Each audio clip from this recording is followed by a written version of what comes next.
बुलढाणा जिल्ह्यातील जळगाव जामोद तालुक्यातील गोळेगाव खुर्द येथे घराला लागलेल्या आगीत मोठे नुकसान झाले आहे।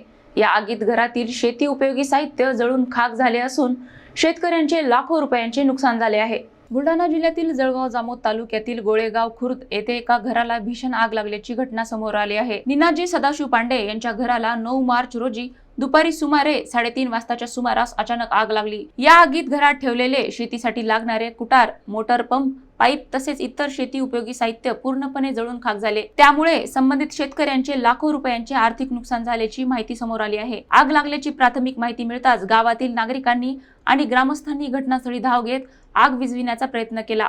यावेळी स्थानिक सरपंच सुनील गव्हाळे आणि ग्रामस्थांनी तातडीने मदत केल्यामुळे आग आणखी पसरून मोठा अनर्थ होण्यापासून टळला। दरम्यान ही आग नेमकी कशामुळे लागली याचे कारण अद्याप स्पष्ट झालेले नाही। घटनेमुळे परिसरात काही काळ भीतीचे वातावरण निर्माण झाले होते। या घटनेमुळे संबंधित शेतकऱ्यावर आर्थिक संकट ओढावले असून प्रशासनाने मदत करावी अशी मागणी स्थानिकांकडून करण्यात येत आहे।